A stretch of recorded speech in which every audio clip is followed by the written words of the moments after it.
नमस्कार दोस्तों, आज मैं आपको गणगौर व्रत की 5 कहानी सुनाने जा रही हूँ।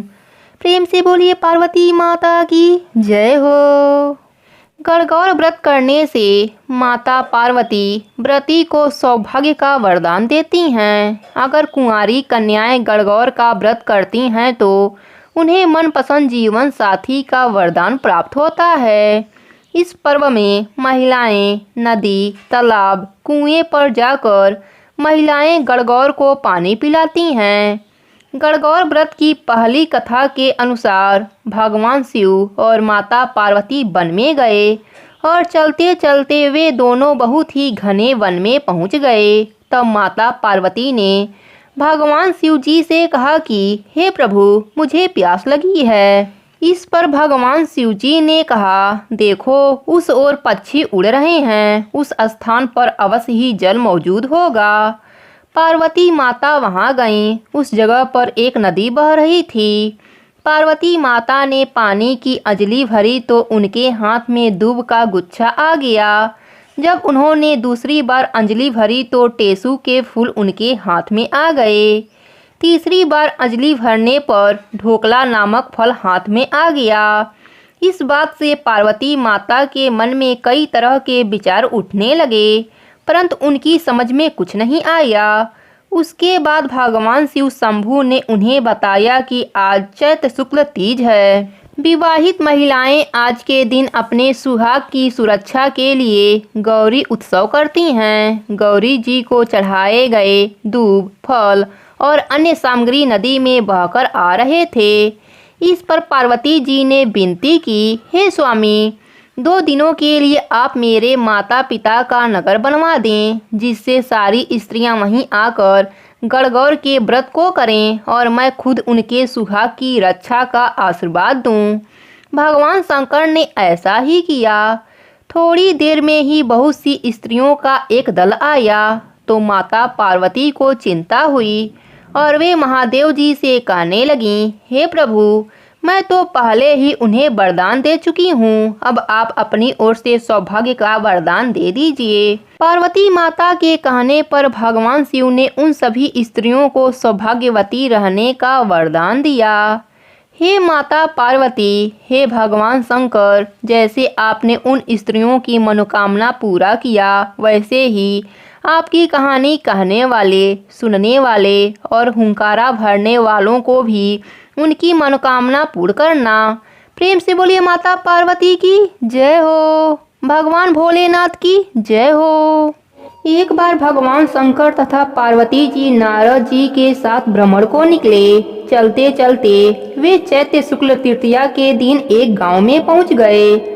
उनके आगमन का समाचार सुनकर गांव की श्रेष्ठ कुलीन स्त्रियां उनके स्वागत के लिए स्वादिष्ट भोजन बनाने लगीं। भोजन बनाते बनाते उन्हें काफी विलंब हो गया, किंतु साधारण कुल की स्त्रियां श्रेष्ठ कुल की स्त्रियों से पहले ही थालियों में हल्दी तथा अक्षत लेकर पूजन हेतु पहुंच गई।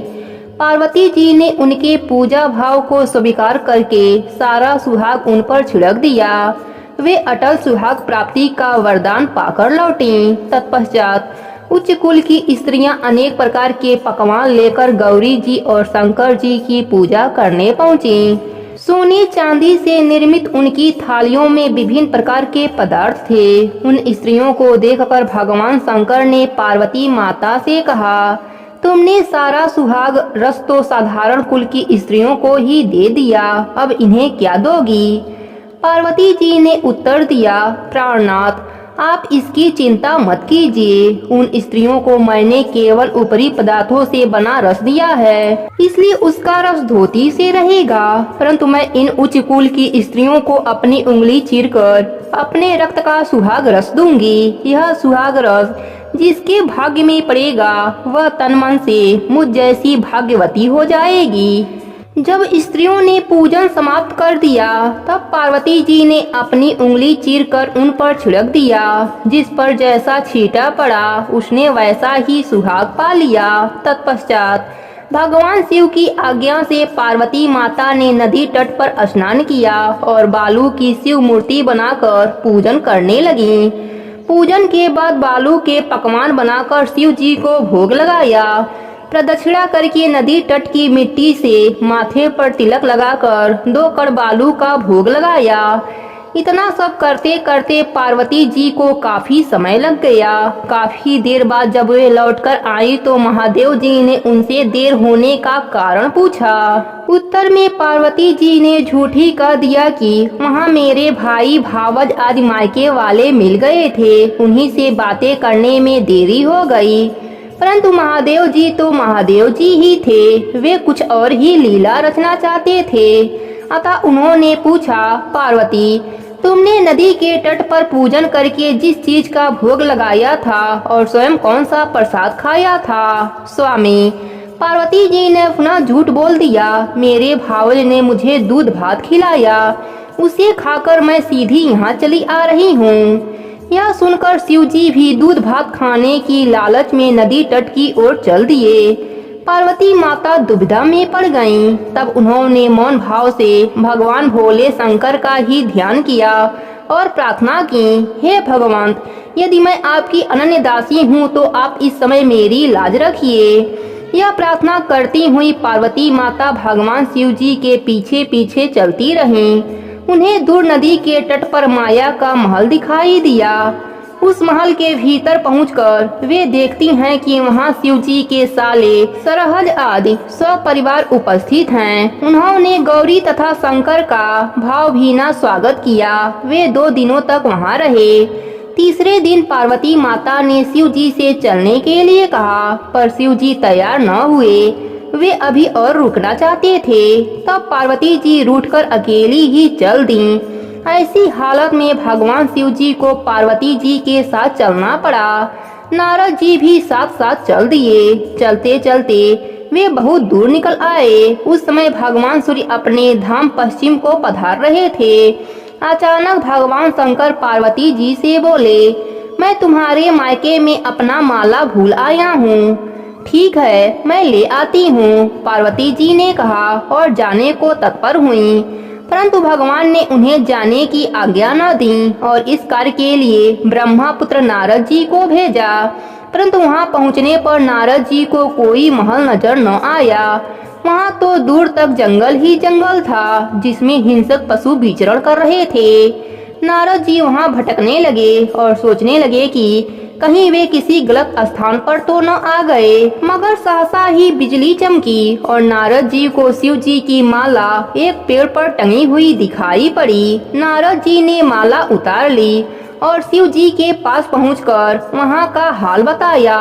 शिव जी ने हंसकर कहा, नारद, यह सब पार्वती की ही लीला है। इस पर पार्वती बोली, मैं किस योग्य हूँ? तब नारद जी ने सिर झुकाकर कहा, माता, आप पतिव्रताओं में सर्वश्रेष्ठ हैं। आप सौभाग्यवती, समाज में आदि शक्ति हैं। यह सब आपके पतिव्रत का ही प्रभाव है। संसार की स्त्रियां आपके नाम स्मरण मात्र से ही अटल सौभाग्य प्राप्त कर सकती हैं और समस्त सिद्धियों को बना तथा मिटा सकती हैं। तब आपके लिए यह कर्म कौन सी बड़ी बात है? महामाये, गोपनीय पूजन अधिक शक्तिशाली तथा सार्थक होता है। आपकी भावना तथा चमत्कार पूर्ण शक्ति को देखकर मुझे बहुत प्रशंसा हुई है। मैं आशीर्वाद रूप में कहता हूँ कि जो स्त्री इस तरह गुप्त रूप से पति का पूजन करके मंगल कामना करेंगी, उन्हें महादेव जी की कृपा से दीर्घायु वाले पति का सत्संग मिलेगा। प्रेम से बोलिए पार्वती माता की जय हो, भोलेनाथ की जय हो।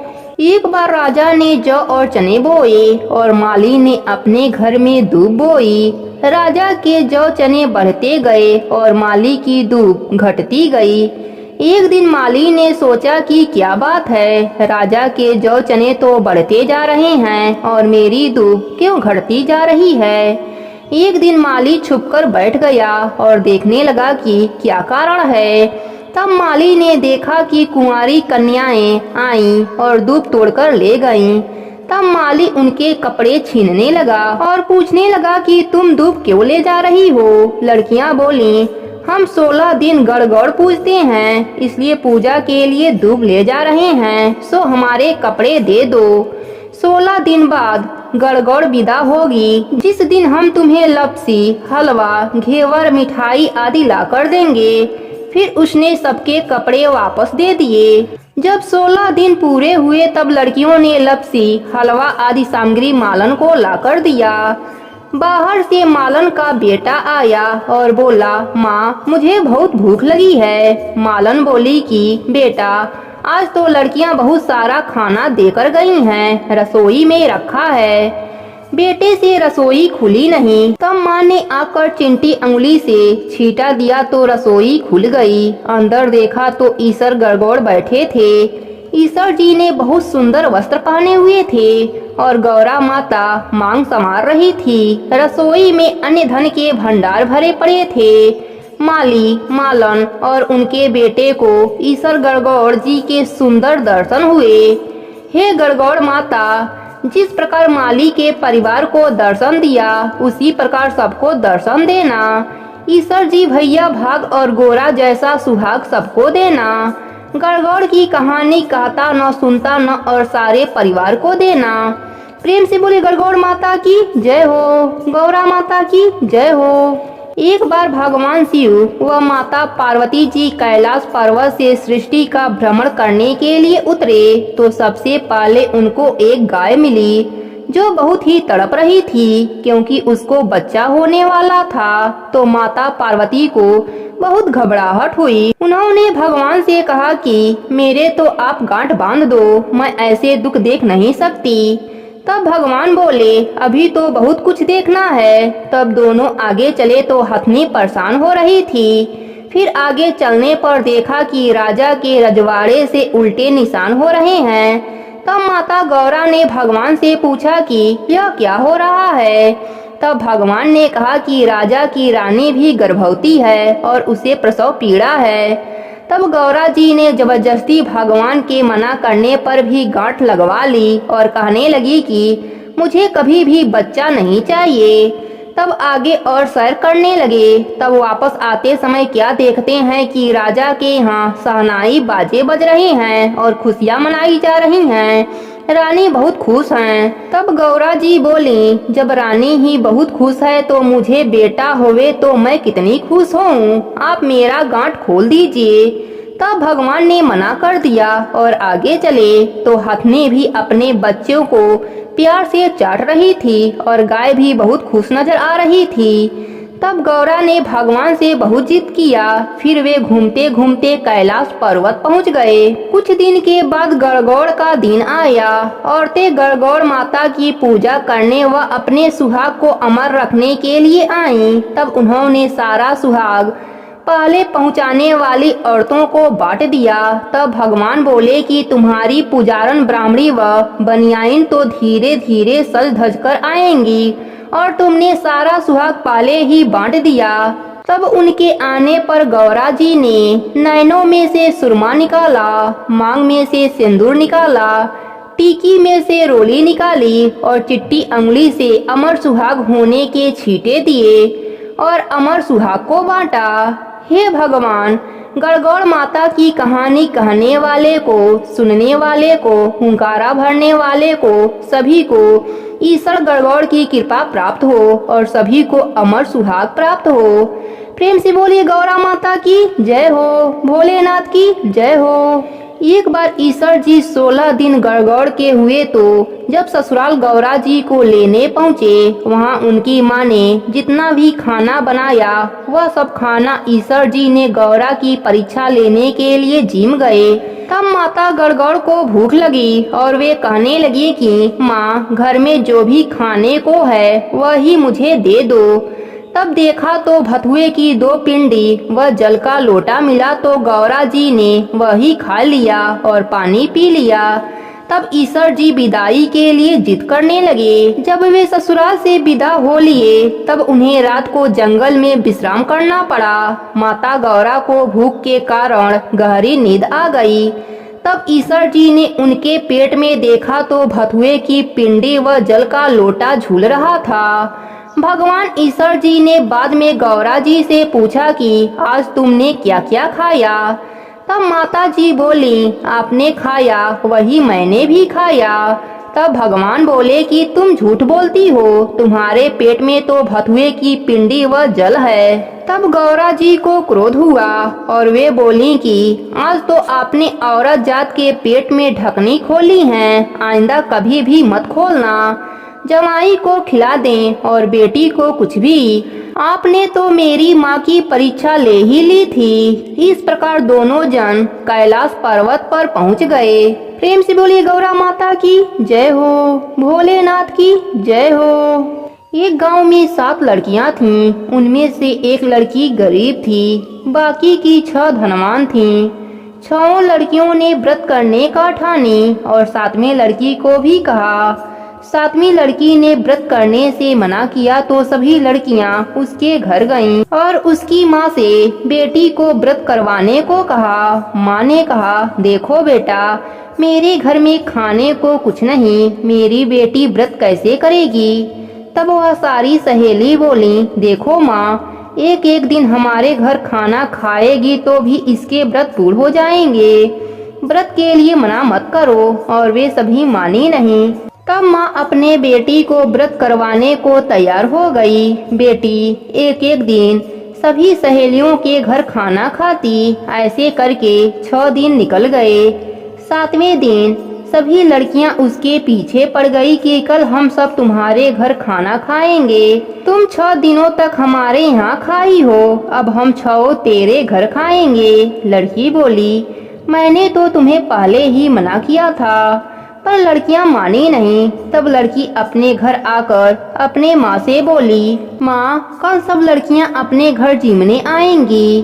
तब माँ ने कहा, बेटी, मैंने तुम्हें पहले ही कहा था ना कि तुम उन लड़कियों की बातों में मत आओ, अपने घर में खाने को कुछ नहीं।